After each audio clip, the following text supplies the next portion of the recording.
एक बार फिर से आप सभी लोगों का यूपीपीएससी सिंप्लीफाइड के यूट्यूब चैनल पर स्वागत है। जैसा कि आप सभी को पता है, हम घटना चक्र की दृष्टि जो मैगजीन है उसके करंट अफेयर्स के साथ में डील कर रहे हैं। एंड इसी सिलसिले को आगे बढ़ाते हुए अब हम स्टार्ट करेंगे आज इंटरनेशनल इकोनॉमिक एक्टिविटी, जो कि इकोनॉमी जो सेक्शन है उसी में ई पार्ट है। ठीक है, और 93 पेज अब तक हम कंप्लीट कर चुके हैं। तो फर्स्ट ऑफ ऑल इसके अंदर जो न्यूज़ है वो है QS world university rankings 2023 by subject, इसके रिगार्डिंग न्यूज है।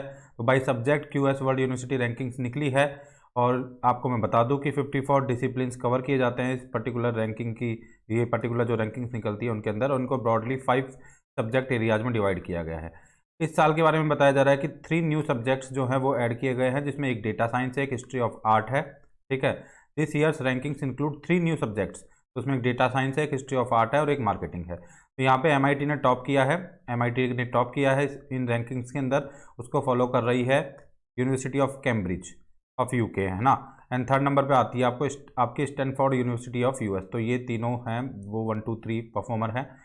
इंडिया ने भी रैंक अपनी ठीक ठाक से इंप्रूव की है और led by it's institutes of eminence. India ने भी अपनी पोजीशंस वगैरह को इंप्रूव किया है। तो जेएनयू जो है उसने सोशियोलॉजी के अंदर 68 रैंक अचीव की है, प्लेस अचीव किया है। आईआईटी कानपुर की यदि बात करें तो इलेक्ट्रिक इंजीनियरिंग के अंदर 87th रैंक रही है। आईआईटी मद्रास की पेट्रोलियम इंजीनियरिंग में 21 रैंक रही है। आईआईटी बॉम्बे की मैथमेटिक्स के अंदर 92 रैंक। आईआईटी दिल्ली की इलेक्ट्रिक इंजीनियरिंग के अंदर 49 रैंक। जेएनयू के अगेन इन्होंने लिख रखी है दोबारा से सोशियोलॉजी के अंदर 68 रैंक। और बिट्स प्लानिंग वगैरह एंड ऊपी जिंदल यूनिवर्सिटी वगैरह ने भी कुछ कुछ सब्जेक्ट्स काइंड ऑफ इनमें एंट्री अचीव किया और टॉप 100 के अंदर नाम अपना बनाया है। अब हम नेक्स्ट न्यूज़ के ऊपर प्रोसीड करते हैं, नेक्स्ट न्यूज़ के ऊपर चलते हैं। ठीक है, तो नेक्स्ट जो न्यूज़ है इसके ऊपर हम जा रहे हैं वो है सिलिकॉन वैली बैंक कोलैप्स। तो सिलिकॉन वैली बैंक कोलैप्स के बारे में बताया गया कि भाई 10 मार्च 2023 को बैंकिंग रेगुलेटर्स इन यूएस जो है to control of the Silicon Valley bank, SVB bank है उसका कंट्रोल उन्होंने ले लिया अपने हाथ में। जो कि बताया जा रहा है कि which typically catered to startups, venture capitalist and tech firms को जो पैसा दिया करता था। एंड ये सडन कॉलेप्स को इन्होंने सफ़र किया है। They suffer the sudden collapse. ये सडन कॉलेप्स क्यों हुआ है, just a minute, may be possible blank screen आ रही होगी आपके सामने। कुछ टेक्निकल एरर हो गया था, टेक्निकल कुछ इशू हो गया था, अभी ठीक है। तो यहाँ पे देखा गया है कि भाई सडन कोलैप्स जो देखने को मिला है इस बैंक के अंदर। Later another bank signature bank और है एक जो भी बाद में क्लोज कर दिया गया, वाज ऑल्सो क्लोज। तो silicon Valley bank SVB bank के बारे में देखते हैं। वाज स्टेट का एक एक्चुअली में स्टेट चार्टर्ड कॉमर्शियल बैंक था ये, है ना। स्टेट चार्टर्ड कॉमर्शियल बैंक था जो आपका ये एसवीबी बैंक है वो, है ना। और इसकी जो जगह बताई गई है कि भाई ये कहाँ पे था, इसके बारे में यदि हम बात करें तो इसका जो हेडक्वार्टर था वो संता क्लैरा कैलिफोर्निया के अंदर इसका हेडक्वार्टर था, आपको ध्यान रखना है ना। आगे फर्दर प्रोसीड करते हैं इसको। तो सिलिकॉन वैली बैंक जो है 1983 में फाउंड किया गया है। काइंड ऑफ ये हमारे लिए इतना ज़्यादा इंपॉर्टेंट है नहीं। क्यों फेल हो गया ऐसे भी तो बताते हैं कि भाई सिंस द पेंडेमिक बिगेन, जब से पेंडेमिक स्टार्ट हुआ था Silicon Valley had been buying lots of what are often called या considered safe assets like US Treasury and government backed mortgage वगैरह बॉन्ड्स वगैरह इनको बाय कर रहा था काफ़ी लंबे टाइम से, बताता है जब से कि पेंडेमिक स्टार्ट हुआ था। The Federal Reserve have been aggressively raising rates, और फेडरल रिजर्व जो है एग्रेसिवली रेट्स को रेज कर रहा है काइंड ऑफ। तो ये सब रीजंस बताए जा रहे हैं इसके फेलियर के। अब देखते हैं ग्लोबल मिनिमम टैक्स की बात करते हैं, है ना। तो नवंबर 2022 के अंदर a global deal to ensure big companies pay a minimum tax rate of 15% and make harder for them to avoid taxation has been agreed by 136 countries. तो ग्लोबल मिनिमम टैक्स की हम बात करें तो EU members have agreed to implement a minimum tax rate of 15% on big businesses. And बताया गया इसके accordance with the pillar 2 of the global tax agreement framed by the. तो OECD के द्वारा 2021 के अंदर जो ग्लोबल टैक्स एग्रीमेंट फ्रेम किया गया है उसके सेकंड पिलर के तौर पे इसको देखा जा रहा है। And this is to ensure that big businesses with global operation do not benefit by domiciling themselves in tax havens in order to save on taxes। तो ऐसा नहीं हो कि भाई अपने आप को डोमिसाइल वो कर ले टैक्स हेवन के अंदर, अपने आप को टैक्स से बचा ले। तो इन सब चीज़ों को अवॉइड करने के लिए यहाँ पे ये सारी बात हुई है। और बताया गया कि भाई 2 फरवरी 2023 को OECD/G20 फ्रेमवर्क ऑन BEPS, ठीक है, बेस इरोजन प्रॉफिट शिफ्टिंग का जो इनका फ्रेमवर्क था G20 का, release technical guidelines to assist the government with implementation of the landmark reforms to international tax system which will ensure multinational enterprises MNEs will be subjected to a 15% effective maximum tax rate। तो ये minimum tax rate की बात आ गई है। अब further proceed करते हैं और देखते हैं migration and development brief of World Bank. ये क्या है, retaining spot as world top recipient of the remittance migrant workers from India are set to send home. तो मतलब इतना पैसा भेजा गया है। डेस्पाइट ग्लोबल जो हेडविंड्स हैं वो आ रही हैं, उसके बावजूद बताया जाता है कि 100 USD इन 2022 100 बिलियन USD भेजा गया है। तो माइग्रेशन एंड डेवलपमेंट ब्रीफ यदि देखते हैं तो इसको पब्लिश किया जाता है नवंबर 2022 के अंदर। वर्ल्ड बैंक इसको पब्लिश करता है। टाइटल जो था इस बार रेमिटेंस ब्रेव ग्लोबल हेडविंड्स, ठीक है। तो इसके टाइटल ये था और स्पेशल फोकस जो था इसमें क्लाइमेट माइग्रेशन के अंदर था। About an update on the migration and remittance flow. अब देखते हैं important points of the report की बात की जाए तो India is expected to receive a record 100 billion 2022 के अंदर इतना इंडिया रिसीव करेगा, ऐसी उम्मीद बताया जा रहा है, ऐसी अनुमान लगाए जा रहे हैं इस रिपोर्ट के अकॉर्डिंग, है ना। तो इसी के बारे में बात की गई कि भाई इतना रिकॉर्ड हो गया, जबकि हेडविंड्स काफ़ी ज़्यादा है आफ्टर दैट ऑल्सो, है ना। अब आगे इसमें बताया गया है कि और काफ़ी सारी चीज़ें बताई गई है काइंड ऑफ, है ना। बताया जाता है कि for the world remittance flow are expected to reach $794 billion in 294। तो ओवरऑल वर्ल्ड में रेमिटेंस का जो है इतना पहुंच जाने वाला है। एंड जो यूएस है is the top destination country for foreign born individuals including documented and undocumented migrants के लिए जो है ये काफ़ी यूएस में लोग जाना काफ़ी पसंद करते हैं काइंड ऑफ, है ना। अब देखते हैं फॉर्ब्स की इंडिया टॉप 100 जो इंडिया 100 रिचेस्ट पीपल की जो लिस्ट आई है उसमें बताया गया कि नवंबर 2022 के अंदर फॉर्ब्स ने अपनी ये 100 रिचेस्ट बिलियनरीज इन इंडिया की रिपोर्ट जो है वो आई है। इंडिया 100 रिचेस्ट पीपल जो है उसकी रिपोर्ट आई है।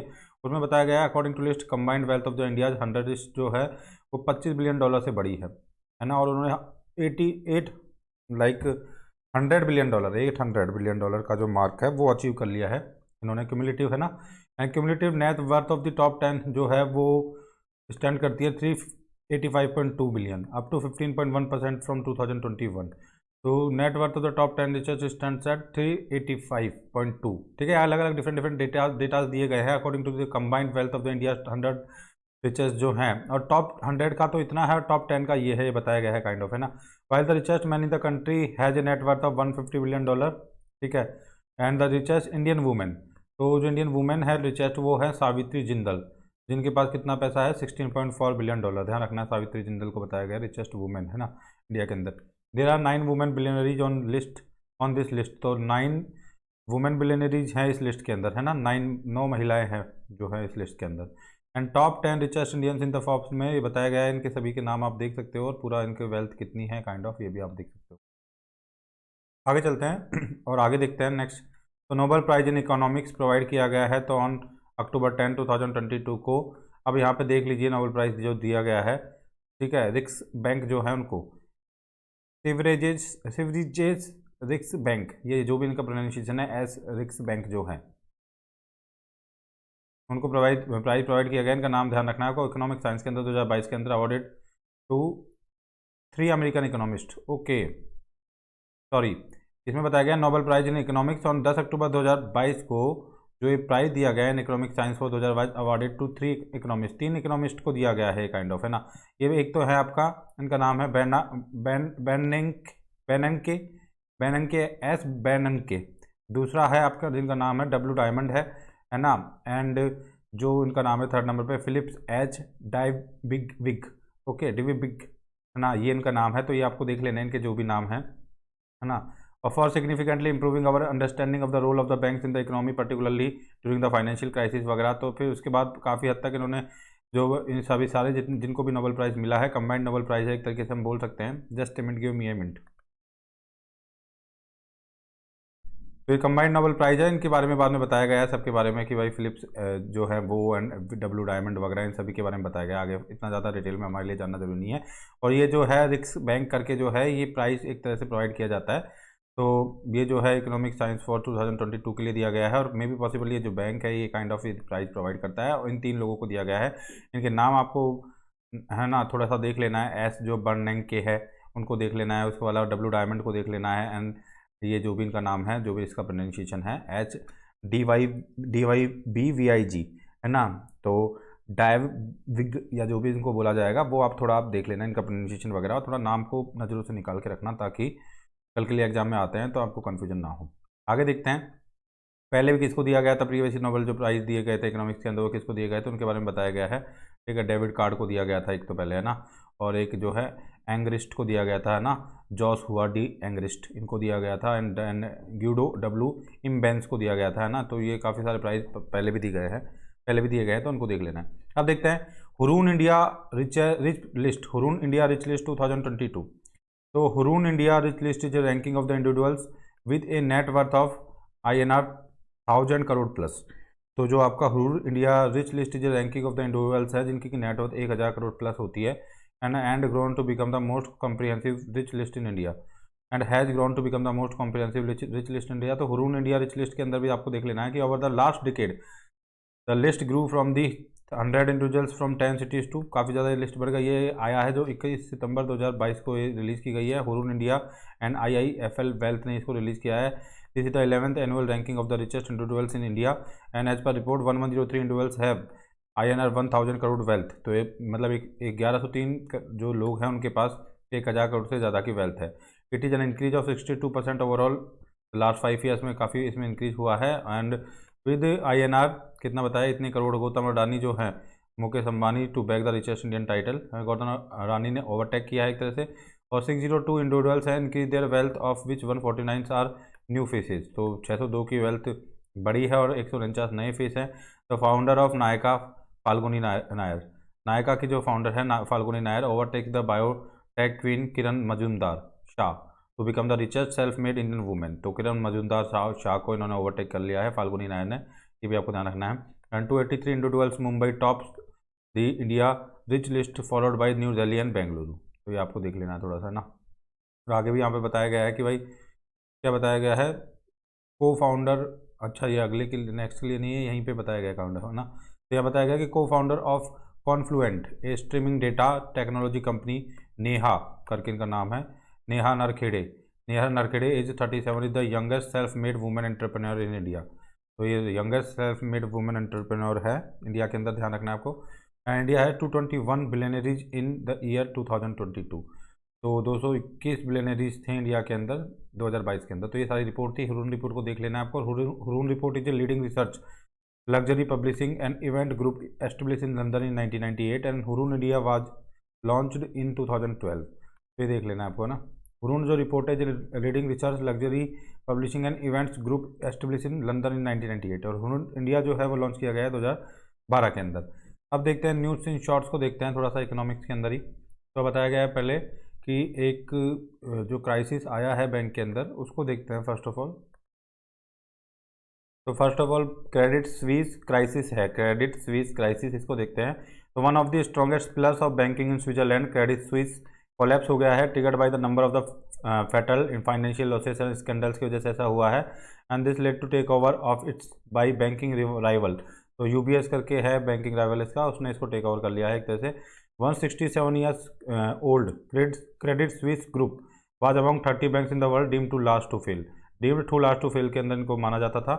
And Credit Suisse was Switzerland second largest bank and the world 8th largest investment bank. तो ये कॉलेप्स हुआ है काफ़ी खतरनाक तरीके से, और UBS ने सॉरी यदि मैंने USB बोला है तो UBS ने इसको टेक ओवर कर लिया है। अब देखते हैं स्वच्छोत्सव के बारे में। तो in line with the theme of the international day of zero waste 2023, achieving sustainable and environmentally sound practices of minimising and managing waste, ministry of housing and urban affairs जो है उन्होंने स्वच्छोत्सव मनाया है, international day of zero waste and rally for garbage free cities in New Delhi. आगे बताया गया है स्वच्छ मशाल। तो स्वच्छ मशाल जो है, Swachh Mashaal march set the tone for women led Swachhotsav where citizens relied for garbage, where citizens rallied for garbage free cities, है ना, काइंड ऑफ ये काफ़ी सारी बातें बताई गई। अब उसैद के बारे में देखते हैं, उसैद और उत्तर प्रदेश गवर्नमेंट ने क्या किया है। तो government of Uttar Pradesh and USAID इन्होंने लॉन्च किया है new initiative to increase tree coverage in Uttar Pradesh. तो उसैद ने और गवर्नमेंट ने ऑफ उत्तर प्रदेश ने मिलकर ट्री की जो कवरेज है उसको बढ़ाने के लिए कोशिश की है, अपना एक नया इनिशिएटिव स्टार्ट किया है, एक तरह से कवरेज के लिए इनकी के लिए नया इनिशिएटिव स्टार्ट किया है। तो यहाँ पे उसैद की फुल फॉर्म देख लीजिए फर्स्ट ऑफ ऑल तो आप, है ना। तो उसैद जो है US agency for international development है, ठीक है, और ये इनिशिएटिव स्टार्ट किया गया है, और इसकी जो थीम वीम है जो वो है trees outside forest in India programme in Uttar Pradesh which will bring together farmers companies other private institutions को रैपिडली एक्सपेंड करने में ट्री को एक साथ लेके आएगा, है ना, ट्रीज की कवरेज, ट्रीज कवर को, है ना। आगे देखते हैं TOFI 5 ईयर 2021 से 2026 तक का जॉइंट प्रोग्राम रहने वाला है। TOFI तो एक मतलब TOFI थोड़ा ज़्यादा बड़ा प्रोग्राम है, 7 स्टेट्स के अंदर ही रन करेगा, काइंड ऑफ स्टेट्स बताए गए हैं और काफ़ी सारी चीज़ें बताई गई हैं। आगे देखते हैं अमेजन ने ज्वाइन किया है ONDC को एंड द ई-कॉमर्स नेटवर्क। तो Amazon has announced that it will integrated it's logistic network and smart commerce services with open network for digital commerce, ONDC को ज्वाइन करेगा ये। And it is a private non profit company establish by department of promotion. तो ONDC क्या है उसके बारे में बताया जा रहा है यहाँ पे। ONDC काफ़ी न्यूज़ के अंदर था अभी थोड़े दिनों पहले तक ONDC काफ़ी न्यूज़ में था। तो it is a private non profit company establish by department for promotion of industry internal trade off government of India, तो DPIIT है ना, के द्वारा इसको एस्टेब्लिश किया गया है काइंड ऑफ। आगे बताया गया है subsidiary of Exim bank and data embassies at GIFT City in Gujarat. तो गिफ्ट सिटी गुजरात के अंदर है, एक्जिम बैंक को भी आपको ध्यान रखना है एक्जिम बैंक के बारे में। तो subsidiary of the Exim bank and data embassies at GIFT City in Gujarat. तो यूनियन फाइनेंस मिनिस्टर जो हमारी है निर्मला सीतारमण जी, उन्होंने 2 फरवरी 2023 को अनाउंस किया है setting up of a subsidy of Exim bank. Exim bank की एक सब्सिडी बनाई जाएगी, सेट किया जाएगा। And data embassies at GIFT City in Gujarat. Move will enhance business activity at GIFT City, IFSC में मतलब बिजनेस एक्टिविटीज़ बढ़ेंगी इससे। इंपॉर्टेंट पॉइंट्स की यदि बात की जाए तो जो मतलब हमारी फाइनेंस मिनिस्टर है Sitharaman ji also announce establish subsidy of Exim bank for trade refinancing is also expected to benefit GIFT City. अब देखते हैं कि भाई बताया गया कि एक्जिम बैंक की सब्सिडी भी वहाँ पे खोली जाएगी और इससे भी गिफ्ट सिटी में रिफाइनेंसिंग वगैरह वाली चीज़ें स्टार्ट होंगी और फाइनेंशियल एक्टिविटीज़ बढ़ेंगी कुल मिला के, है ना। अब देखते हैं अंडर नरिश्ड एंड ओवरलुक्ड, ये क्या है, global nutrition crisis in adolescents girls and women. इसके रिगार्डिंग रिपोर्ट आई है जो है अननरिश्ड एंड ओवरलुक्ड। तो मार्च 2023 के अंदर रिपोर्ट जारी की गई है। पब्लिशर इसका कौन है, यूनाइटेड नेशंस चिल्ड्रन फंड, तो यूनिसेफ जो है इसका पब्लिशर है। और analyse the data on more than 190 countries के ऊपर डाटा को एनालाइज किया गया है। और की फाइंडिंग्स ये आई है कि no region is on track to meet कोई भी जो रीजन है वो 2030 के जो ग्लोबल के टारगेट्स हैं एनीमिया को रिड्यूस करने के in adolescent girls and womens by half, उसको पूरा करने की डायरेक्शन में नहीं है। Low birth weight in newborns by 30%, तो ये कुछ टारगेट्स है 2030 के। No region is on track to meet the 2030 global targets, ठीक है। उत्कर्ष 2.0 के बारे में देखते हैं। तो reserve bank of India medium term strategy framework, तो मीडियम टर्म स्ट्रेटजी फ्रेमवर्क क्या है रिजर्व बैंक ऑफ इंडिया का, उत्कर्ष 2.0 है क्या, देखते हैं। तो recently on December 30, 2022 Reserve bank of India ने minimum term strategy framework for the period 2023 to 25 Utkarsh 2.0 जो है वो एक तरह से जारी किया है, लॉन्च किया है। जो शक्तिकांत दास ने, जो गवर्नर हैं RBI के। ऑब्जेक्टिव क्या है इसका, तो ऑब्जेक्टिव है guide the reserve bank of India over the period of 2023 to 25। आगे बताया गया है कि द फर्स्ट स्ट्रेटजी फ्रेमवर्क जो उत्कर्ष था नॉर्मल, अभी तो 2.0 है, वो पीरियड को कवर कर रहा था 2019 से 2022 तक, जुलाई 2022 में लॉन्च किया गया था। अब देखते हैं 5th एडिशन ऑफ यूथ को लैब इंडिया। तो 5th एडिशन ऑफ यूथ को lab India Asia Pacific largest youth innovation movement was jointly launch by Atal innovation mission, NITI Aayog and UNDP India के द्वारा इसको जॉइंटली लॉन्च किया गया है, ठीक है। NCT फाउंडेशन भी इसमें इन्वॉल्व हो रहा है, ध्यान रखना आपको। आगे देखते हैं SIDBI Google Inc partnership to help MSMEज। सिडबी की और गूगल इंक की पार्टनरशिप हुई है MSME को हेल्प करने के लिए। तो उसके रिगार्डिंग क्या बताया गया है, तो सिडबी की फुल फॉर्म आप सभी लोगों को पता है कि small industry development bank of India the principal financial institution है जो कि इंगेज कर रहता है किस चीज़ के अंदर, प्रमोशन के अंदर, फाइनेंसिंग के अंदर और डेवलपमेंट के अंदर MSME के। As enter into a collaboration with Google, तो गूगल जो इंक है उसके साथ कोलैबोरेशन में आया है सिडबी, किस चीज़ के लिए, सोशल इम्पैक्ट लैंडिंग प्रोग्राम्स को रन करने के लिए, ठीक है। And this partnership with GIPL brings A corpus of, कितना कॉर्पस जो है GIPL के साथ मिलकर ये कॉर्पस लाया जाएगा $15 मिलियन का, जो कि 110 करोड़ के आसपास होता है। टू MSME को ये प्रोवाइड किया जाएगा एक तरह से crisis response related to COVID-19 के तौर पे। ऐसा सारी बातें यहाँ पे बताई गई हैं। अब देखते हैं कंपटीशन कमीशन ऑफ इंडिया ने इम्पोज की है penalty of 936.44 crore on Google. तो CCI जो है कंपटीशन कमीशन ऑफ इंडिया, इन्होंने ये एक तरह से पेनल्टी इम्पोज की है गूगल के ऊपर। क्यों की गई है भाई, अक्टूबर 2022 के अंदर कंपटीशन कमीशन ऑफ इंडिया ने पेनल्टी 936.44 करोड़ की गूगल पे लॉन्च की, गूगल के ऊपर इम्पोज की है। क्यों, क्योंकि अब्यूजिंग इट्स डोमिनेंट पोजीशन, तो अपनी जो डोमिनेंट पोजीशन है उसका गलत फ़ायदा उठा रहा है जो गूगल है, उस वजह से ये पेनल्टी लगाई गई है।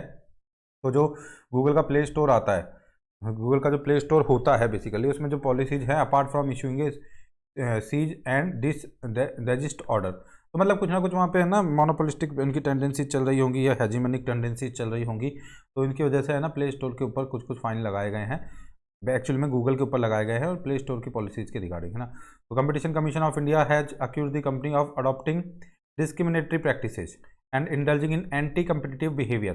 तो ये आरोप लगाए हैं सीसीआई ने ना गूगल के ऊपर। आगे देखते हैं, India becomes 5th largest economy. तो इंडिया 5वीं लार्जेस्ट इकोनॉमी बन चुका है। तो इसके रिगार्डिंग देखते हैं कि हम क्या है। According to figure from the International Monetary Fund IMF, India pass the United Kingdom. India ने यूके को पार कर दिया है और पास कर दिया है और 5th लार्जेस्ट इकोनॉमी इंडिया बन चुका है लास्ट क्वार्टर 2021 के अंदर। ये डिकेड अगो इंडिया की जो रैंक थी 11th हुआ करती थी लार्जेस्ट इकोनॉमी के अंदर और यूके 5वें नंबर पे था। अभी जो यदि हम देखते हैं तो यूनाइटेड स्टेट्स, चाइना, जापान और जर्मनी जो है वो इंडिया से ऊपर आ रहे हैं, काइंड ऑफ, है ना। अब देखते हैं फर्स्ट ग्रीन स्टील। तो इनकी जो इकोनॉमी है इंडिया से ज़्यादा इन नेशंस के, ना। First green steel brand Kalyani, है ना, जो भी आगे जाके है फेरेस्टा, है ना। तो इसके बारे में देखते हैं कि क्या है। पहला ये क्या है, स्टील की ब्रांड है, फर्स्ट ग्रीन स्टील ब्रांड। तो 20 फर्स्ट ग्रीन स्टील ब्रांड है ना। तो क्या है, 20 दिसंबर 2022 को union minister of steel and civil aviation. तो यूनियन मिनिस्टर ऑफ स्टील और सिविल एविएशन कौन है, श्री ज्योतिरादित्य सिंधिया जो है। तो ज्योतिरादित्य सिंधिया जो है उन्होंने लॉन्च किया है कल्याणी ग्रुप्स का first green steel brand Kalyani Ferresta करके, जो न्यू दिल्ली के अंदर लॉन्च किया गया है। NMDC wins EIE industry excellence award 2022। तो NMDC को मिला है 16 दिसंबर 2022 को national minister NMDC national minor ने वॉन किया है, जीता है अवार्ड जो है IEI institution of engineers India, है ना, एक्सीलेंस अवार्ड 2022 चेन्नई में प्रोवाइड किया गया है। अब देखते हैं श्योरिटी बॉन्ड इंश्योरेंस। तो ये क्या है, श्योरिटी बॉन्ड इंश्योरेंस की यदि हम बात करें तो व्हाट इज दिस। तो 19 दिसंबर 2022 को union minister for road transport and highway Shri Nitin Gadkari जो हैं उन्होंने लॉन्च किया है इंडिया का फर्स्ट एवर श्योरिटी बॉन्ड, ठीक है, surety bond insurance product from Bajaj, जो है बजाज के अलायंस से जो है ये एक्चुअली में श्योरिटी बॉन्ड इंश्योरेंस लॉन्च किया गया है। अब देखते हैं IGX launches India first ever gas price index. तो दिसंबर 20 2022 को इंडिया गैस एक्सचेंज जो है IGX, उन्होंने India first national level gas exchange for physical delivery of natural gas announce किया है and announce the launch of GIXI the first ever national wide price index to reflect benchmark natural gas price for India in New Delhi and it is developed with the purpose to drive a single price for the country. अब देखते हैं के shape recovery के बारे में देखते हैं। तो के shape recovery occurs when following A recession different parts of the economy recover the different rates times और मैग्नीट्यूड। तो जो डिफरेंट पार्ट्स ऑफ इकोनॉमी है वो डिफरेंट रेट से यदि उठते हैं, किसी की रफ्तार स्लो होती है, किसी की रफ्तार फास्ट होती है, तो उससे के शेप रिकवरी एक तरह से होती है। तो रिसेंटली जो last round of the ICE 360 सर्वे 2021 में कंडक्ट किया गया, तो उसमें बताया गया कि भाई प्राइस जो है people research on India's consumer economy, तो एक मुंबई बेस्ड थिंक टैंक है जिन्होंने पाया है कि के shape recovery emerge from the economic hit by the pandemic. तो के शेप रिकवरी हो रही है जो इकोनॉमी हिट हुई है पैंडेमिक से, उसके बाद में। एंड आगे बताया गया REC accorded with the Maharatna company status. तो REC को महारत्ना कंपनी स्टेटस प्रोवाइड किया गया। तो 21 सितंबर 2022 को रूरल इलेक्ट्रिफिकेशन कॉर्पोरेशन, तो रूरल इलेक्ट्रिफिकेशन कॉर्पोरेशन जो है उनको अकॉर्ड किया गया status of Maharatna central public sector enterprises, thus giving REC greater operational and financial autonomy से मिलेगी। As on 13 November 2022 there are 12 Maharatna companies in India. तो अब 30 नवंबर 2022 तक 12 महारत्ना कंपनी इंडिया के अंदर हैं, आपको ध्यान रखना है। अब देखते हैं world bank report poverty and share prosperity 2022। तो ये total 5.6 crore Indian slipped into poverty in the pandemic year of 2020। The world bank said in its poverty and share prosperity, जो 2022 की इनकी रिपोर्ट है उसके अंदर ऐसा बोला है, the pandemic increase the global extreme poverty rate to an estimate 9.3% in 2022 up from 8.4% in 2019। अब यहाँ पे थीम जो है वो है करेक्टिंग कोर्स एंड यहाँ पे जो पब्लिश किया गया है अक्टूबर 2022 के अंदर। 11th एग्रीकल्चरल सेंसस को देखते हैं, 11th एग्रीकल्चर सेंसस को। तो 11th agriculture census 2021 to 22 were launch on 28 July 2022 by union minister for agriculture and farmers welfare Shri Narendra Singh Tomar. And agriculture census is organise by department of agriculture and farmers welfare के द्वारा, ministry of agriculture के द्वारा agriculture census organise किया जाता है। आगे देखते हैं power sectors revamp distribution sector scheme. तो इसमें क्या बताया गया कि 30 जुलाई 2022 को addressing the grand finale marketing the culmination of Ujjwala Bharat Ujjwala Bhavishya power @ 2047 prime minister Narendra Modi launch किया है power sectors revamp distribution sector scheme. तो इसको लॉन्च किया गया 30 जुलाई 2022 को, ध्यान रखना है आपको, है ना। आगे देखते हैं थोड़ा और आगे चलते हुए इसी न्यूज़ के बारे में पहले तो हम थोड़ा बात कर लेते हैं। जस्ट ए मिनट, थोड़ा सा स्लो हो रही है चीज़ें।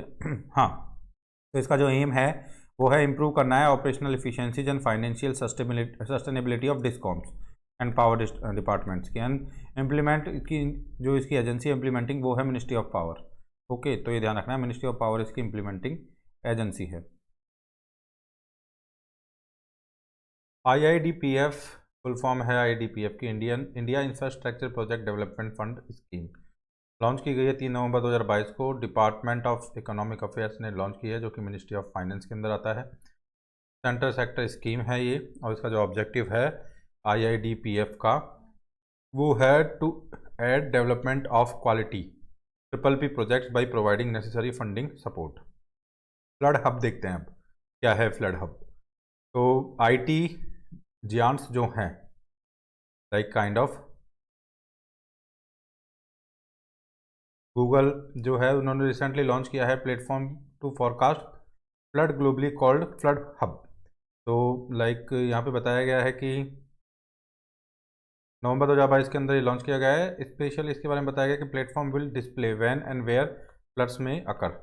अब देखते हैं सार्क के बारे में। सार्क करेंसी स्वैप फ्रेमवर्क जो है उसके बारे में देखते हैं। तो दिसंबर 2022 के अंदर रिजर्व बैंक ऑफ इंडिया ने साइन किया है currency swap agreement with the Maldives monetary authority MMA के साथ under the SAARC currency swap framework के अंदर। अब देखते हैं world economic outlook WEO report जो है। तो IMF ने वर्ल्ड इकोनॉमिक आउटपुट रिपोर्ट को जारी किया है और शार्पली कट किया है फॉरकास्ट को। ग्लोबल जो फॉरकास्ट है ग्रोथ का उसको शार्पली कट किया है 6.0% इन 2021 टू 3.2% इन 2022 एंड 2.7% इन 2023। ये पब्लिश किया गया है 11 अक्टूबर 2022 को। पब्लिश किया गया है IMF के द्वारा। टाइटल ऑफ द रिपोर्ट जो है वो है countering the cost of living crisis, और India is projected to grow at 6.8% in current physical year and following 8.7% growth in physical year that ended March 31, 2021 जो खत्म हुआ था ना, उसके अंदर ऐसा बताया गया है। अब देखते हैं जो ये फाइनेंशियल ईयर 2021 में खत्म हो गया था। अब देखते हैं डिजिटल बैंकिंग यूनिट्स DBUs क्या हैं। तो 16 अक्टूबर 2022 को प्राइम मिनिस्टर श्री नरेंद्र मोदी जी ने डेडिकेट किया है 75 डिजिटल बैंकिंग यूनिट्स को across 75 district to the nation. Karnataka, Tamil Nadu, Uttar Pradesh, Orissa, Rajasthan will get 4 DBUs each. तो ये सारे स्टेट्स को 4 DBUs मिलेंगे हर स्टेट में। 98 पेज कंप्लीट हो चुके हैं, अब हम 99 पेज पे चलते हैं। और ये है RBI remove central bank of India from PCA framework. तो सितंबर 20, 2022 को रिजर्व बैंक ऑफ इंडिया ने रिमूव कर दिया है सेंट्रल बैंक ऑफ इंडिया को प्रॉम्प्ट करेक्टिव जो एक्शन फ्रेमवर्क होता है PCAF वहाँ से। एंड RBI ने इंट्रोड्यूस किया था PCA फ्रेमवर्क 2002 के अंदर, ध्यान रखना है आपको ना। अब देखते हैं वर्ल्ड्स फर्स्ट CNG टर्मिनल। तो फर्स्ट CNG टर्मिनल वर्ल्ड का काम बनाया था प्राइम मिनिस्टर नरेंद्र मोदी जी ने लेड किया है foundation stone for the first CNG। World's first CNG compressed जो नेचुरल गैस टर्मिनल होता है, ये भावनगर गुजरात के अंदर सितंबर 29, 2022 को फाउंडेशन स्टोन इसका लगाया गया है। अब देखते हैं स्वच्छ टॉय कैथॉन कंपटीशन। तो ये क्या है, ministry of housing and urban affairs ने लॉन्च किया है स्वच्छ टॉय कैथॉन ऑन September 26, 2022। तो स्वच्छ जो टॉय कैथॉन है, ये competition under Swachh Amrit Mahotsav with the aim of rethinking Indian toy industry. ठीक है, आगे देखते हैं कृतज्ञा 3.0 ये क्या है। तो India council of agriculture research and its national जो एग्रीकल्चर हायर एजुकेशनल प्रोजेक्ट है and crop science division organise किया है इन्होंने हैकथॉन कृतज्ञा 3.0 सितंबर 16, 2022 को ये ऑर्गेनाइज किया गया था on promoting the speed breeding for crop improvement. आगे देखते हैं Google startup school India initiative क्या है। तो 6 जुलाई 2022 को ये लॉन्च किया गया है, गूगल इंडिया के द्वारा लॉन्च किया गया है इसको। एंड जो इसका एम था Google startup school India initiative, तो इसका जो एम था to gather relevant information on startup building into a systematic curriculum to help 10,000 startups in Tier 2 and Tier 3 cities. Duration जो थी प्रोग्राम की वो थी जुलाई 6 से लेकर September 15, 9 वीक का ही प्रोग्राम था। अब देखते हैं स्किल ऐप है एक, स्किल ऐप क्या है। तो स्किल की फुल फॉर्म यहाँ पे बताई गई है skill certification assessment for leather employees. App है ये एक तरीके की, ये अनवील की गई है September 20, 2022 को by union minister of education Dharmendra Pradhan के द्वारा। अब देखते हैं आगे। It has launched at the council of scientific and industrial research CSIR central leather research institute CLRI in Chennai के अंदर इसको क्या किया गया है, लॉन्च किया गया है। फर्दर देखते हैं आगे चलते हुए। अब देखते हैं agriculture infrastructure fund AIF award 2022। तो देखा जाए तो 30 जुलाई 2022 को ministry of agriculture and farmers welfare ने ऑर्गेनाइज किया है AIF award ceremony to facilitate the banks and states for their contribution to this scheme. अब जो आपका AIF है एग्रीकल्चर इंफ्रास्ट्रक्चर फंड जो है वो लॉन्च किया गया था 8 जुलाई 2020 को अंडर द एम्बिशियस आत्मनिर्भर भारत पैकेज के अंदर। Among the best performing banks state bank of India was awarded as numero UNO followed by PNB। ठीक है, आगे देखते हैं BSNL BBNL मर्जर। तो cabinet committee on economic affairs जो है जो कि चेयर की जाती है प्राइम मिनिस्टर नरेंद्र मोदी जी के द्वारा, उन्होंने अप्रूव किया है भारत संचार निगम लिमिटेड BSNL का and Bharat broadband network limited BSNL का मर्जर ऑन 27 जुलाई 2022 को। आगे देखते हैं जूट मार्क इंडिया लॉगो। तो ये क्या है? Government on July 9 2022 introduce the certification of authenticity for jute products with unveiling of jute mark India logo by the union textile secretary UP Singh. आगे देखते हैं jute mark India JMI will be hallmark of jute products manufactured in India. तो hallmark रहेगा jute products के लिए जो कि manufacturing किए जाएंगे इंडिया के अंदर। अब देखते हैं नेचुरल फार्मिंग कॉन्क्लेव। तो नेचुरल फार्मिंग कॉन्क्लेव को ऑर्गेनाइज करवाया गया है 10 जुलाई 2022 को, और ये कॉन्क्लेव जो है सूरत गुजरात के अंदर ऑर्गेनाइज हुआ है। कौन सा? Natural farming conclave. अब मिशन जो है कुशल कर्मी। तो मिशन जो है कुशल कर्मी को यदि देखें तो Manish Sisodia deputy chief minister of Delhi जो हैं उन्होंने स्टार्ट किया है।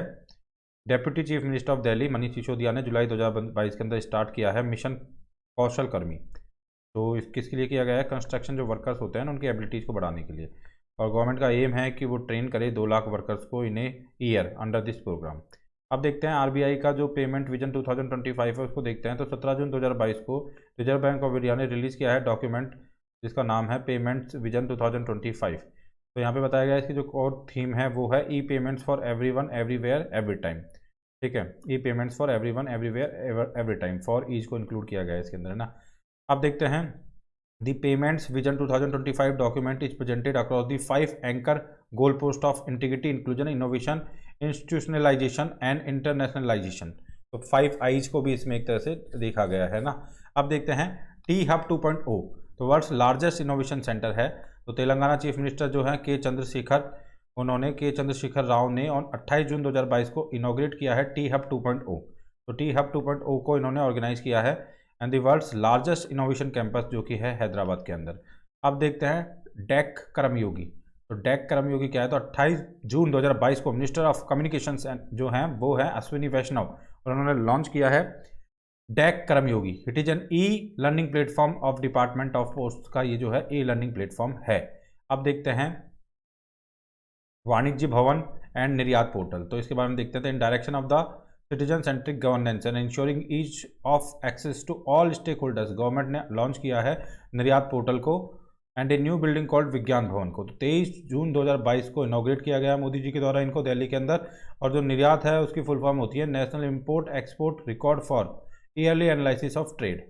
आगे देखते हैं India textile exports in financial year 2021-22 यदि देखें तो इन फाइनेंशियल ईयर 2021-22 इंडिया ने रिकॉर्ड किया है highest ever apparel and textiles export which stood at $44 billion. The top export destinations of textile from India were, तो उसमें यूएसए को 27% जा रहा है, यूरोपियन यूनियन को 18% जा रहा है, बांग्लादेश को 12% जा रहा है।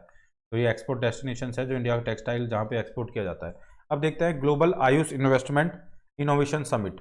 तो global Ayush investment and innovation summit जो है अप्रैल 2022 में प्राइम मिनिस्टर जी ने इसको इनोग्रेट किया है, ठीक है, गांधीनगर गुजरात के अंदर। और जो समिट है वो ऑर्गेनाइज की गई है इन line with the sustainable development goal number 3 of promoting good health and well being. तो इसको प्रमोट करने के लिए एक्चुअली में समिट ऑर्गेनाइज की गई है इन लाइन्स ऑफ सस्टेनेबल डेवलपमेंट का जो गोल है 3 नंबर का उसकी लाइन में ना। अब देखते हैं वन स्टेशन वन प्रोडक्ट। तो 1 फरवरी 2022 को one station one product initiative को अनाउंस किया गया बजट 2022-23 के अंदर। वन स्टेशन वन प्रोडक्ट को अनाउंस किया गया है बजट 2022-23 के अंदर। ध्यान रखना है क्या है one station one product. One station one product as a concept aims to promote a local product from each stop of Indian railways by making the railway station of that area a promotional and sales hub for the product। okay, आगे देखते हैं Indian pharma records highest exports in 2021-22। तो बताया गया है कि central government on May 2, 2022 announce किया है that Indian pharma sector recorded best ever exports performance in 2021-22 with a remarkable growth of almost $10 billion in 8 years।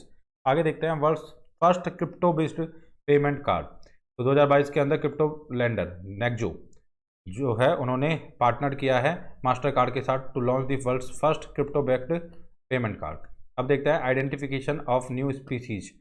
तो क्वीन फिश को identify किया गया है केरला के अंदर। तो इसमें बताया गया है ए न्यू कैरनगिड स्पीसीज है ना has been identified by the central marine fisheries research institute from the Indian coast of Kerala in April 2022। तो साइंटिफिक नेम ऑफ दिस जो फिश है इसका साइंटिफिक नेम आप देख लीजिए क्या है।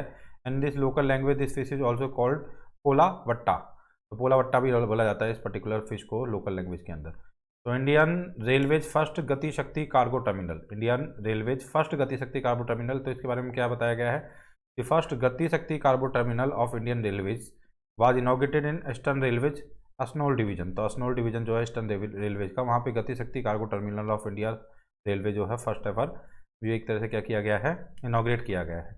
अब देखते हैं फूड बैरोन्स 2022। तो सितंबर 2022 के अंदर एक रिपोर्ट है जो कि टाइटल्ड है food barons 2022 crisis profiteering digitalisation and shifting power was publish by ETC group. तो as per report the geographic centre of power of the food barons is shifting east. यहाँ पे बताया गया है कि भाई पेप्सिको यूएसए का एंड आपका नेस्ले स्विट्जरलैंड का एंड जेबीएस जो ब्राज़ील का, इनकी रैंक जो है 1, 2 एंड 3 है respectively in leading companies by food beverage sales के अंदर। ध्यान रखना है आपको ना। आगे बताया गया है कि भाई इंडियाज मेजर, तो PepsiCo USA, Nestle Switzerland and JBS Brazil, इनकी 1, 2 एंड 3 रैंक है। ध्यान रखना है आपको ना। इसके अंदर respectively leading companies by food and beverage sales 2020। तो PepsiCo USA, Nestle Switzerland and JBS Brazil. आगे देखते हैं India's major food delivery platform Swiggy and Zomato are placed at 9th and 10th rank. ठीक है। एंड टॉप जो 10 e commerce based food delivery companies जो है उसके अंदर among the top 10 based food e commerce based जो फूड डिलीवरी कंपनीज है उसके अंदर स्विगी और जोमेटो को 9th एंड 10th नंबर पे रखा गया है। ध्यान रखना है ना। और मेट्यून जो है चाइना का is world's biggest e commerce food delivery company. तो biggest e commerce food delivery company है। तो इसी के साथ हमारे ये जो है शॉर्ट न्यूज़ जो थी वो भी हमने देख ली है इकोनॉमी के रिगार्डिंग। अब देखेंगे हम यूनियन बजट 2023-24 और 100 पेज हम कंप्लीट कर चुके हैं सक्सेसफुली। अब तक 100 पेज जो है सक्सेसफुली हमने कंप्लीट कर लिए हैं। अब 101 नंबर के पेज पे हम जा रहे हैं। तो ऑलमोस्टली 50% ये मैगजीन डन हो चुकी है। ठीक है। और अब हम 101 पेज स्टार्ट करेंगे जिसमें कि हम यूनियन बजट 2023-24 के बारे में जानेंगे, देखेंगे, समझेंगे। ओके, तो स्टार्ट करते हैं 101 पेज। तो यूनियन बजट को स्टार्ट करते हैं। Union finance minister Nirmala Sitharaman ji ने प्रेजेंट किया है बजट 2023-24 का 1 फरवरी 2023 को पार्लियामेंट के अंदर। और जीडीपी के बारे में क्या बताया गया है कि भाई जो गवर्नमेंट है जो estimated nominal GDP growth rate जो है एस्टिमेशन किया गया है रियल ग्रोथ प्लस इन्फ्लेशन को 10.5% का एस्टिमेशन दिया है गवर्नमेंट ने। फिजिकल डेफिसिट की यदि बात की जाए तो फिजिकल डेफिसिट का जो टारगेट रखा गया है वो 6.4% अचीव्ड इन। तो इस ईयर में ये तो अचीव कर लिया गया है, ऐसा मानना है, ऐसा बोलना है। एंड फिजिकल डेफिसिट 2023-24 के लिए जो टारगेट रखा गया है वो रखा गया है 5.9% का। एक्सपेंडिचर जो टोटल बताया गया है वो है काफ़ी इंपॉर्टेंट होता है एक्सपेंडिचर वाला फिगर। तो 45,03,097 करोड़। तो ये एस्टिमेट बताया गया है एक्सपेंडिचर 45,03,097 करोड़ 2023-24 के लिए, जो कि 7.5% से बढ़ाया गया है। ठीक है। जो पिछले साल था उससे kind of which is an increase of 7.5% over the revise estimate. जो रिवाइज एस्टिमेट रहा था ना 2022-23 का, उससे 7.5% ज़्यादा किया गया है इसको। आगे देखते हैं सेंटर जो है उन्होंने बूस्ट किया है इंफ्रास्ट्रक्चर डेवलपमेंट को। एंड 10 लाख करोड़ रुपये का कैपिटल एक्सपेंडिचर के लिए मतलब पैसा रखा है 2023-24 के लिए ना, कैपिटल एक्सपेंडिचर को बूस्ट करने के लिए। इसमें से 33% जो कि 33% हायर रहेगा 2022-23 के अंदर कैपिटल इंफ्रास्ट्रक्चर के लिए जो पैसा रखा था उससे 7.5 लाख करोड़ का इसमें इजाफा किए। 7.5 लाख करोड़ था पिछली बार, तो उसको 33% बढ़ा के लगभग 33% बढ़ा के उसको 10 लाख करोड़ इस पर कैपिटल एक्सपेंडिचर के लिए टारगेट दिया है, इतना फंड अलोकेट किया है। And what is the physical deficit? Physical deficit क्या होता है तो आपको मैं बता दूं, physical deficit is the difference. Physical deficit difference होता है between the governments total expenditure and total जो रिसीप्ट जिनके पास आएंगी, तो टोटल जो रेवेन्यू जनरेट होगा है ना, और जो टोटल एक्सपेंडिचर होगा, दोनों का जो अंतर होगा वो होगा फिजिकल डेफिसिट। इसमें बोरोइंग्स को एक्सक्लूड करके हम रखते हैं। तो टोटल आपका एक्सपेंडिचर में से यदि आपने रेवेन्यू रिसिप्ट्स को non debt creating capital receipts को घटा दिया है, दोनों को जोड़ के आपने घटा दिया है टोटल एक्सपेंडिचर में से, तो आपको फिजिकल डेफिसिट मिल जाएगा। इसमें एक्सक्लूडिंग रहता है बोरोइंग्स, बोरोइंग्स को इसमें इंक्लूड नहीं करते हैं। अब देख लेते हैं हम भाई कहाँ से रुपया आएगा और कहाँ रुपया जाएगा। तो आप देख सकते हो सबसे बड़ा शेयर जो रहने वाला है रुपये के आने के अंदर, रुपये के आने के अंदर जो सबसे बड़ा शेयर रहने वाला है वो आप देख लीजिए अच्छे से। जो बोरोइंग्स होंगी ना और लाइबिलिटीज जो रहेंगी वो 34% का शेयर रखेंगे यहाँ पे। उसके बाद कॉर्पोरेशन जो टैक्स आएगा वो 15% आ जाएगा। जीएसटी एंड अदर टैक्सेस 17% होंगे। यूनियन ड्यूटीज जो हैं वो 7%, और इनकम टैक्स ऑलमोस्ट बराबर टू कॉर्पोरेशन टैक्स रहेगा, और जीएसटी ज़्यादा रहेगा और कॉर्पोरेशन टैक्स के बराबर इनकम टैक्स रहते हुए 15% का शेयर रखेगा। और जो डिफरेंट रिसीट्स हैं है ना, उसके बारे में यहाँ पे बात की गई है। और जब जाएगा कहाँ पे, तो सबसे बड़ा जो इन्वेस्टमेंट रहेगा, जो जाएगा सबसे बड़ा, वो जाएगा हमारा 20% इंटरेस्ट पेमेंट के अंदर। तो अब तक जो क्यूमुलेटिवली हमारे ऊपर उधार है, सेंट्रल गवर्नमेंट के ऊपर जो क्यूमुलेटिवली उधार है, उनका पैसा पे करना होता है सेंट्रल गवर्नमेंट को, उसका ब्याज पे करना होता है ना, तो उस ब्याज के अंदर चला जाएगा 20%। तो 18% चला जाएगा आपका shares of taxes and duties के अंदर। उसके अलावा 9% आपका फाइनेंस कमीशन एंड अदर जो ट्रांसफर्स है उसमें जाएगा। सेंट्रल स्पॉन्सर्ड स्कीम के अंदर इतना जाएगा, एंड सेंट्रल सेक्टर स्कीम के अंदर इतना जाएगा।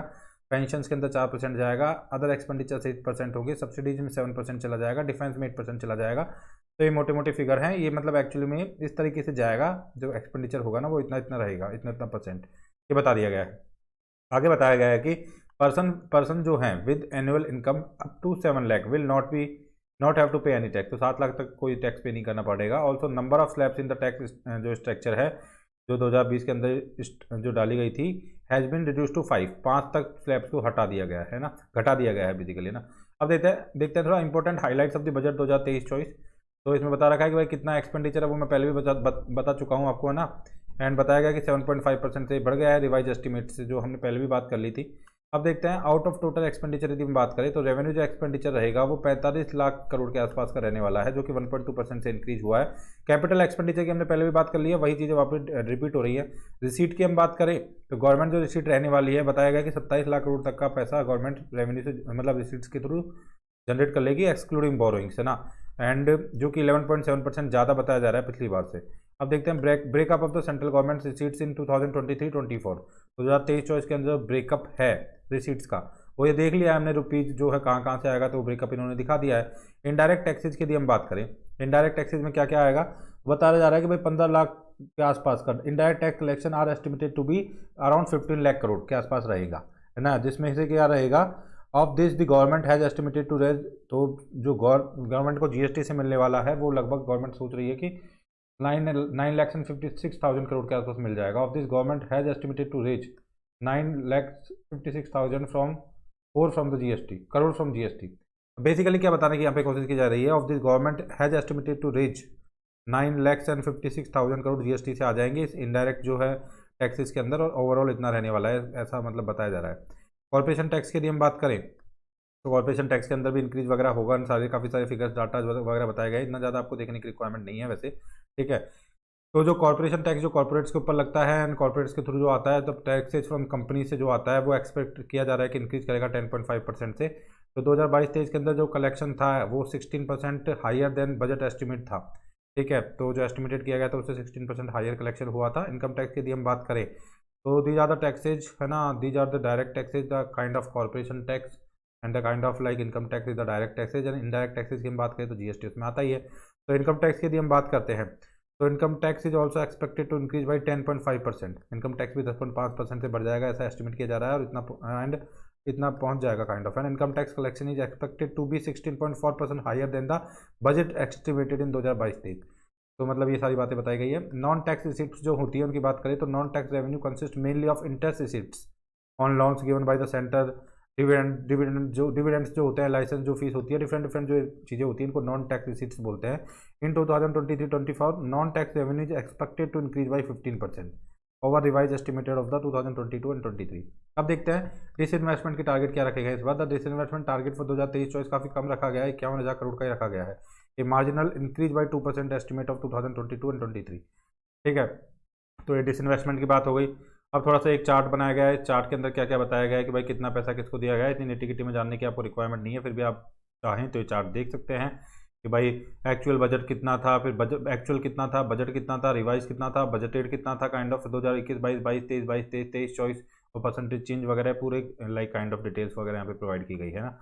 एंड देन काफ़ी ज़्यादा निटिगिटी में फैक्ट्स एंड फिगर्स यहाँ पे बताए गए हैं। इतने ज़्यादा फैक्ट्स एंड फिगर्स के साथ आपको कंसिडर करने की रिक्वायरमेंट नहीं है, फिर भी मोटे मोटे तौर पे देख लेते हैं। जो आपकी एक्सपेंडिचर ऑन सब्सिडी जो देखा जाएगा, हमने देख लिया था भाई कितना परसेंटेज रहेगा एक्सपेंडिचर सब्सिडीज के ऊपर। तो बताया जा रहा है कि 2023-24 के अंदर 2023-24 के अंदर बोला जा रहा है कि भाई टोटल एक्सपेंडिचर ऑन सब्सिडीज जो रहेगा वो एस्टिमेट किया गया है 4 लाख के आसपास, जो कि डिक्रीज करेगा 28.3% से।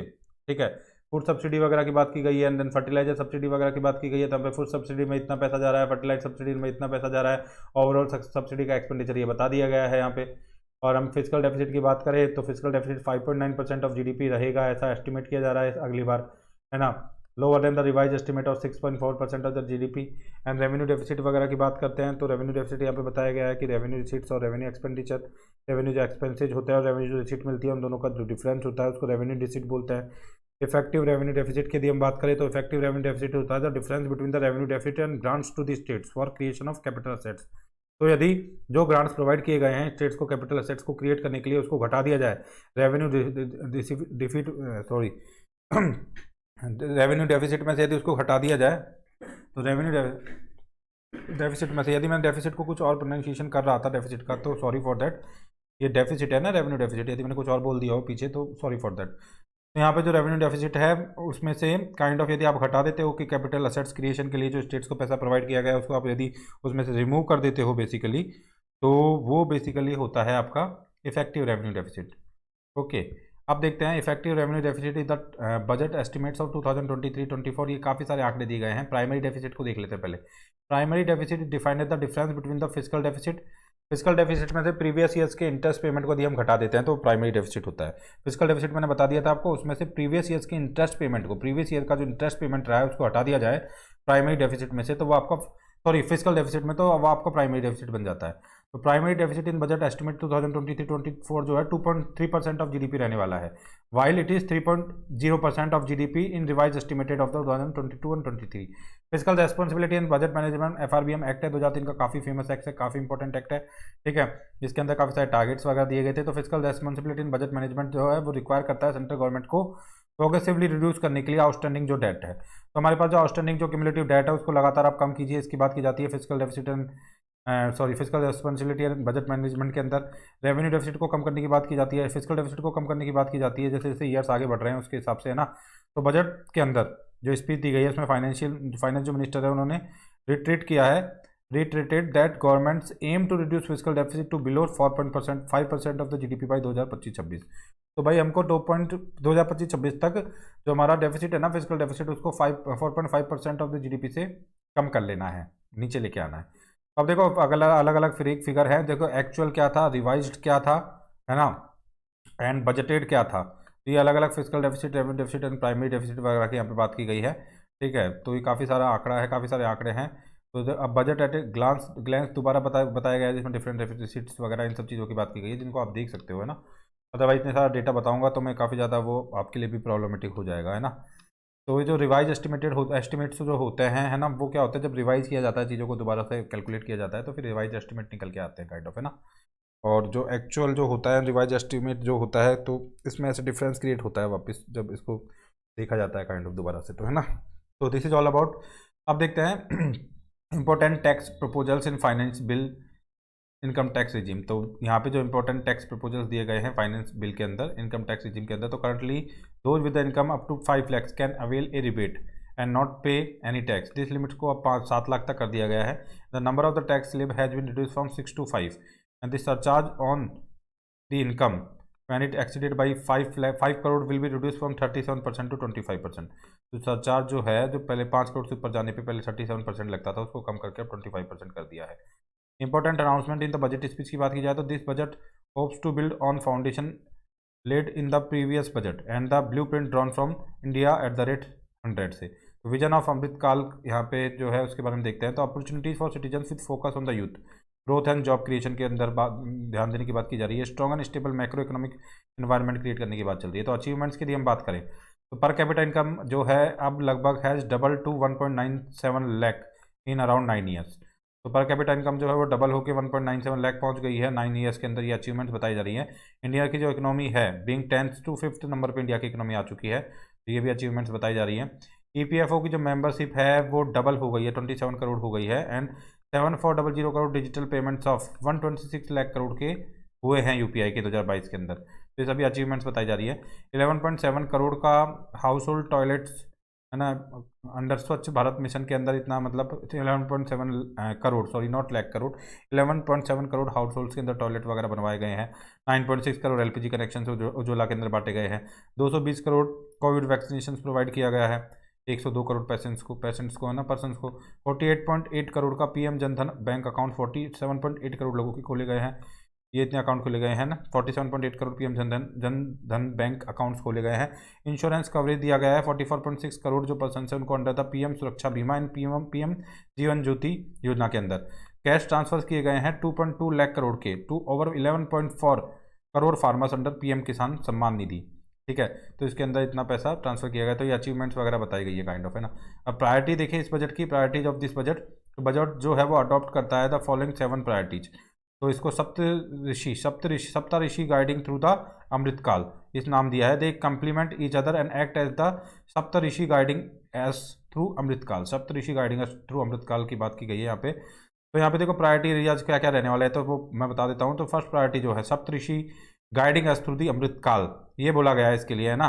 तो budget adopt the following 7 priorities. तो 7 प्रायोरिटीज पे ध्यान दिया गया है। अब थोड़ा जल्दी जल्दी देखते हैं प्रायोरिटीज को, अदरवाइज बहुत ज़्यादा लंबा हो जाएगा आपका बजट का सेशन ही। तो इस वजह से आपको की जो मेजर चीज़ें हैं वो मैं बता देता हूँ। तो यहाँ पे फर्स्ट ऑफ ऑल जो आपको यहाँ पे बताया गया है कि प्रायोरिटी के अंदर इंक्लूसिव डेवलपमेंट। तो first of all agriculture and cooperation, तो फर्स्ट नंबर की जो प्रायोरिटी होगी वो होगी inclusive development agriculture and cooperation के अंदर काइंड ऑफ है। तो यहाँ पे बताया गया है कि इंक्लूसिव डेवलपमेंट हो। इंक्लूसिव डेवलपमेंट का मतलब सारे लोगों को इंक्लूड करते हुए डेवलपमेंट हो। And global hub of millets Shri Anna, तो ग्लोबल हब बनाया जाए मिलेट्स का इंडिया को kind of. India is the largest producer and second largest exporter of Shri Anna in the world. तो मिलेट्स को इन्होंने श्री अन्ना नाम दिया है। The Indian Institute of Millet Research Hyderabad, Indian Institute of Millet Research कहाँ पे है, हैदराबाद के अंदर है। Will be supported as the centre of excellence के तौर पे इसको सपोर्ट किया जाएगा। ठीक है, ये सभी बातें की जा रही हैं। एंड आउटले जो है हॉर्टिकल्चर वगैरह के लिए भी काफ़ी कुछ आउटले वगैरह दिया गया है। हेल्थ एजुकेशन एंड स्किलिंग वगैरह पे ध्यान दिया जाएगा। एंड उसके बाद प्रायोरिटी सेक्टर जो सेकंड है, प्रायोरिटी एरिया जो सेकंड है वो रीचिंग द लास्ट माइल। तो लास्ट माइल तक पहुंचना है, वो सेकंड टारगेट है। तो recently government has launch the aspiration blocks programme.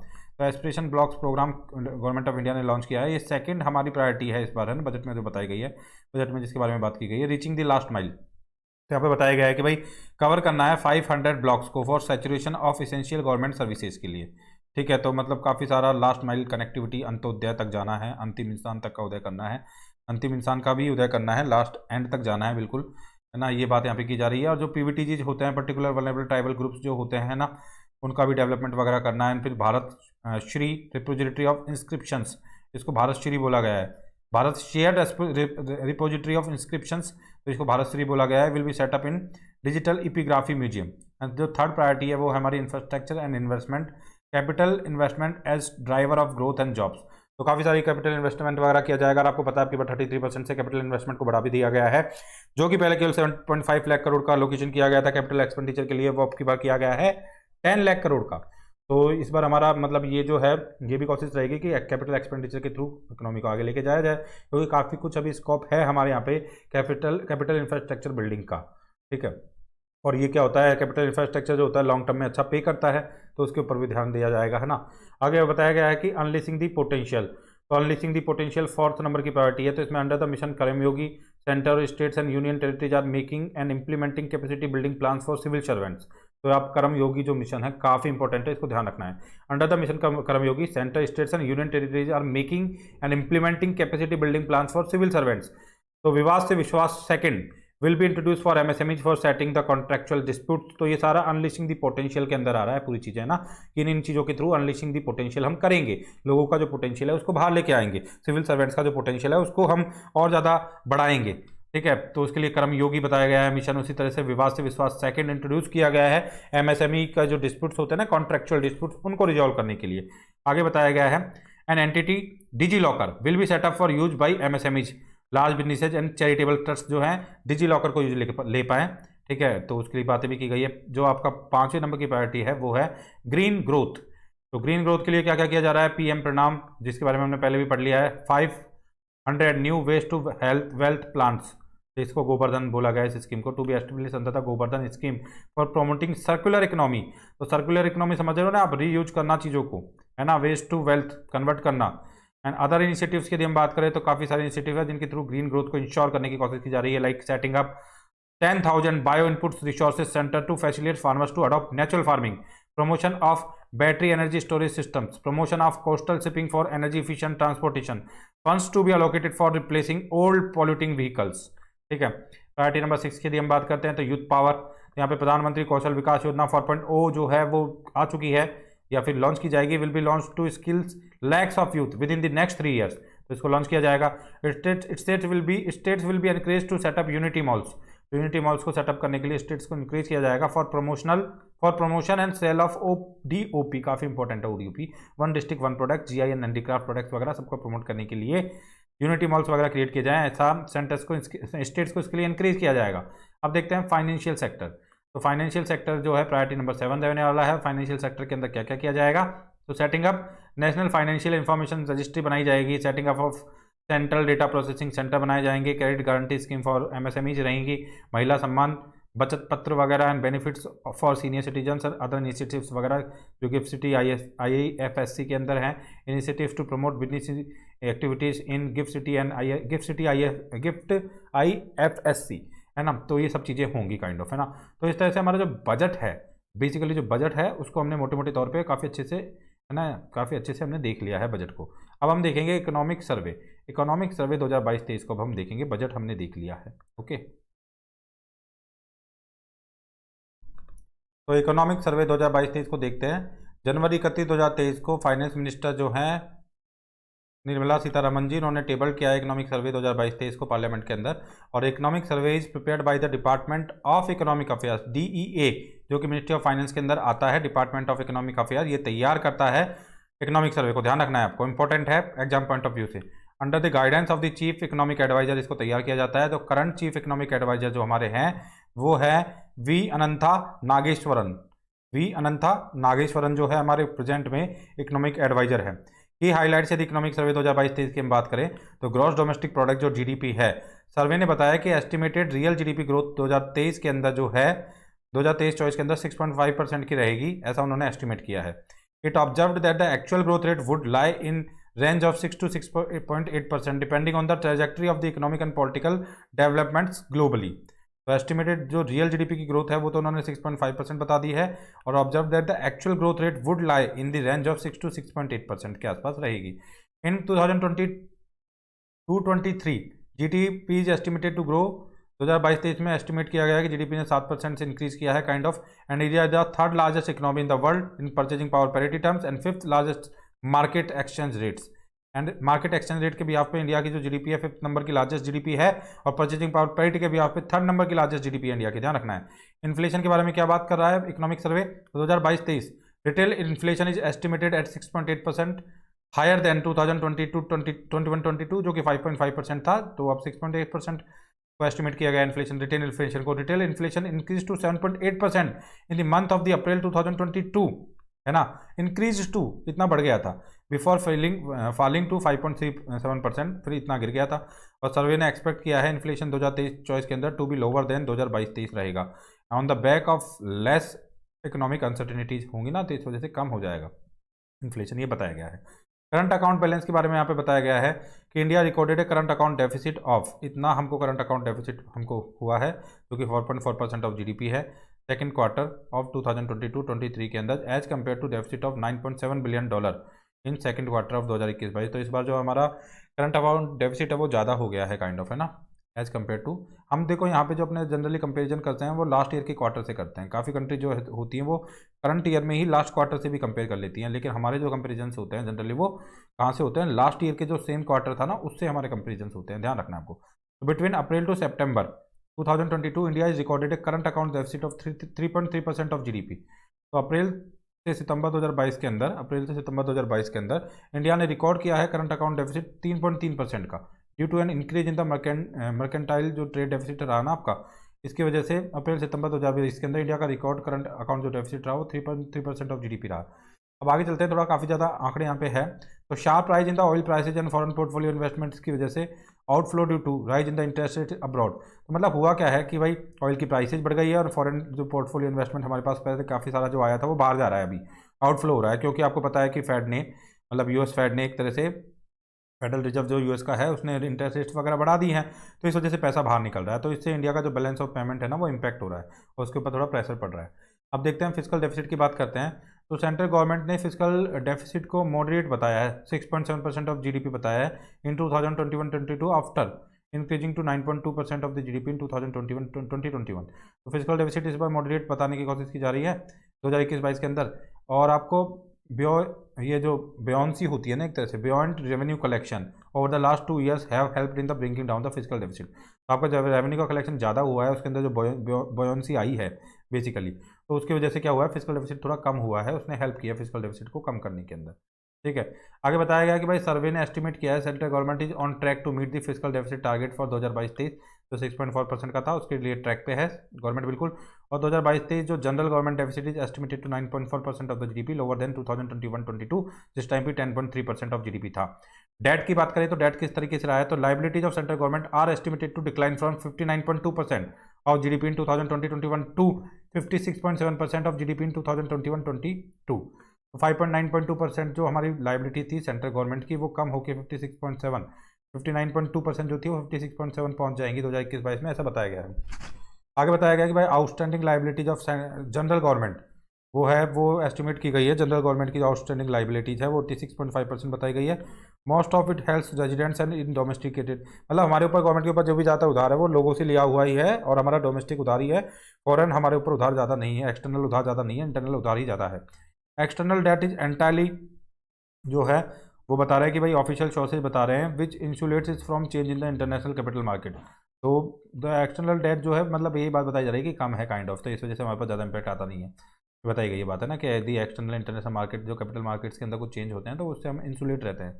About 98% of the debt is contracted at the fixed interest rates and insulating from the exchange like kind of. अब आगे चलते हैं, थोड़ा एग्रीकल्चर एंड अलाइड एक्टिविटीज़ को देखते हैं थोड़ा। तो इंडिया का जो agriculture sector has grown at an average annual rate of 4.6% during the last 6 year. तो लास्ट 6 ईयर के अंदर हमारा जो एग्रीकल्चर वाला सेक्टर है वो एनुअल ग्रोथ रेट 4.6% से ग्रो किया है, तो ध्यान रखना आपको। India is also emerge the next exporter of agriculture products with export reaching at all time high. तो 50.2 बिलियन डॉलर 2021-22 के अंदर 50.2 USD का हमने एक्सपोर्ट किया है एग्रीकल्चर प्रोडक्ट्स है ना। तो production of food grains and oil seeds has been increasing year on year, however wheat production was adversely impacted in 2022 due to the heat waves and all that. And survey ने ये भी observe किया है that there has been a consistent increase the institutional agriculture credit के अंदर जो है लगातार ग्रोथ हो रही है 2021-22 के अंदर। Agriculture credit was 13% higher than the target of 16.5 lakh crore.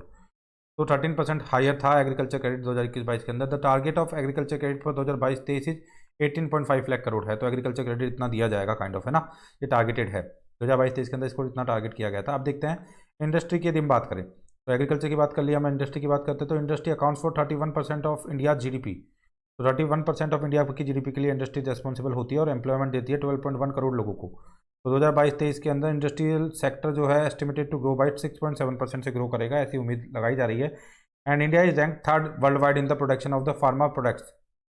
ठीक है, तो इंडिया जो है वो 3rd नंबर का वर्ल्ड वाइड मतलब कि फार्मा प्रोडक्ट्स के अंदर 3rd नंबर की रैंक पे आता है by the volume and 14th by the value. 14th number पे वैल्यू के साथ आता है, वॉल्यूम के साथ में कितने नंबर पे आता है, 3rd नंबर के साथ आता है, 3rd नंबर पे आता है।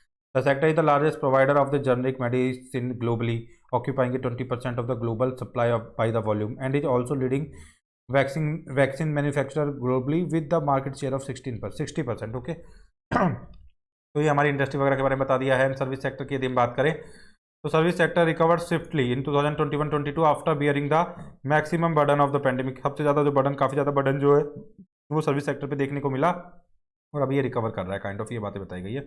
एंड 2022-23 के अंदर service sector is estimated to grow by 9.1%। Foreign direct investment की यदि हम बात करें तो वर्ल्ड इन्वेस्टमेंट रिपोर्ट 2022 जो कि अंकटाड की होती है, उन्होंने प्लेस किया इंडिया को 7वें नंबर पे FDI है ना के मामले में इन 20 countries in 2021, in the top 20 countries in 2021 में FDI के मामले में है ना। और जो फाइनेंशियल ईयर आपका 2022 है फाइनेंशियल ईयर जो 22 है, इंडिया ने रिसीव किया है हाईएस्ट एवर एफडीआई इनफ्लो, जो कि 84.8 बिलियन डॉलर का रहा है, including 7.1 billion FDI equity inflow in the service sector. अब थोड़ा एक्सटर्नल सेक्टर की बात करें तो इंडिया ने अचीव किया है all time high annual merchandise export को अचीव किया है इंडिया ने। All time high annual merchandise export को इंडिया ने अचीव किया है। इसमें सर्विस एक्सपोर्ट इंक्लूडेड नहीं है, ध्यान रखना है आपको, केवल मर्केंडाइज एक्सपोर्ट है, वो है 422 बिलियन डॉलर का फाइनेंशियल ईयर 22 के अंदर। और जो आपका मर्केंडाइज एक्सपोर्ट है वह 332 था, काइंड ऑफ इतना था पहले, अप्रैल से दिसंबर तक कितना रहा, अगेन 305 बिलियन डॉलर। ये काफ़ी सारे कंपेरिजन्स वगैरह दिखाए गए हैं, आपको देख लेना है थोड़ा थोड़ा, है ना। अब देखते हैं कैपिटल अकाउंट बैलेंस। तो foreign investment consisting of the foreign direct investment and foreign portfolio investment is the largest component of capital account. तो हमारे कैपिटल अकाउंट का लार्जेस्ट कंपोनेंट रहा है एफडीआई और एफपीआई, ध्यान रखना है आपको, ना। ड्यूरिंग अप्रैल टू सितंबर 2022 में एफडीआई का जो इन्फ्लो इतना रहा, बहुत सारे आंकड़े बताए गए हैं, जो मेजर चीज़ है वो मैंने आपको बता दिया है। और in terms of the FDI पहले भी इसके बारे में बात हो चुकी है। Singapore was the top investing country in India, 37% का जो है शेयर है यहाँ पे, ना। उसके बाद मॉरिशस आता है, फिर यूएई आता है, फिर यूएसए आता है। तो ये ऑर्डर आपको याद रखना है। फॉरेन एक्सचेंज रेट्स की रिजर्व की यदि हम बात करें, फॉरेन एक्सचेंज रिजर्व की यदि हम बात करें, तो as of December 2022 forex reserve stood 563 billion dollar हमारा फॉरेक्स है, 9.3 मंथ का जो हमारा इंपोर्ट को कवर करता है, ध्यान रखना है आपको, ना। और इंडिया इज द सिक्स्थ, छठे नंबर की लार्जेस्ट इंडिया कंट्री है फॉरेन एक्सचेंज रिजर्व को होल्ड करने के मामले में, ध्यान रखना है आपको, ना। ये इंपॉर्टेंट चीज़ है जो मैंने बता दी आपको। अब आगे बढ़ते हैं और मेजर चीज़ों को देखते हैं। तो just a minute, okay. Infrastructure की बात की जाए तो आपको बताइए ना कि कैपिटल एक्सपेंडिचर 2022-23 के अंदर टारगेट किया गया था 7.5 लाख करोड़, 35.4% हायर देन 2021-22। और अभी कितना प्लान किया गया है वो भी आपको पता है। नेशनल इंफ्रास्ट्रक्चर पाइपलाइन जो है एक काफ़ी बड़ा इन्वेस्टमेंट ड्राइव जो पूरा प्रोग्राम था, उसकी बात भी यहाँ पे की गई थी। एंड 111 लाख करोड़ का ये पूरा प्रोजेक्ट था, जो कि 2019 से 20 से 2024-25 तक चलेगा। करंटली जो है एनआईपी में 8964 प्रोजेक्ट्स हैं with investment of more than 108 lakh crore under the different stage of the implementation पे हैं ये सभी, है ना। एम्प्लॉयमेंट की बात करें तो labour market have recovered beyond pre Covid, sorry, तो प्री कोविड की तुलना में अभी अब रिकवरी हो रही है और अनएम्प्लॉयमेंट की रेट डिक्रीज कर रही है, 5.8% से 4.2% रह गई है अनएम्प्लॉयमेंट की रेट, है ना। There was also an increase in the rural female labour force participation, 19.7 से 27.7 हो गया है रूरल के अंदर, rural female labour force participation. वैसे ओवरऑल काफ़ी कम है ना। Unemployment rate in urban areas decrease from 8.3% से 7.2% हो गई है, काइंड ऑफ ये सारी डिटेल बताई गई है। फिर मनरेगा के बारे में कुछ कुछ बताया गया है। इंश्योरेंस एंड पेंशन के बारे में बताया गया है कि भाई insurance penetration in India increase from 2.7% जो था सन 2000 के अंदर, वो 4.2% हो चुका है। And survey noted that the life insurance penetration India में अब 3.2% है 2021 के अंदर, ठीक है। और इंक्रीज हुआ है एफडीआई लिमिट के अंदर फॉर इंश्योरेंस कंपनी की। And digitalisation of the insurance market is likely to facilitate growth को फैसिलिटेट करेगा। और आपका जो नेशनल पेंशन स्कीम वगैरह चल रही हैं, अटल पेंशन योजना वगैरह चल रही हैं, तो pension sector has expanded since the introduction of national pension schemes and all that. तो ये सब चीज़ें बताई गई हैं यहाँ पे। तो this is all about economic survey, ठीक है। और देख लेते हैं लास्ट लाइन क्या बोल रहा है, एक दो चीज़ें और। The coverage of the population under MPS and APY as share of the total population increase from 1.2% to 3.7% in 2021-22। और सर्वे ने नोट किया है that there is a significant scope for growth in India's pension sector as per capita income is expected to rise in the future. तो per capita income जो है expect की जा रही है कि बढ़ेगी आगे जाके। तो पेंशन सेक्टर के अंदर काफ़ी सिग्निफिकेंट स्कोप हो सकता है, ये बताया जा रहा है सर्वे के द्वारा। तो इकोनॉमिक सर्वे को हमने काफ़ी तेज़ी से देख लिया है, काफ़ी अच्छे से, और 106 पेज हमारे कंप्लीट हो चुके हैं। अब हमारे सामने जो नए अफेयर्स हैं वो है साइंस एंड टेक्नोलॉजी के अफेयर्स, जिनको कि हम नेक्स्ट लेक्चर के अंदर जिनके साथ कि हम नेक्स्ट लेक्चर में डील करेंगे। Thank you.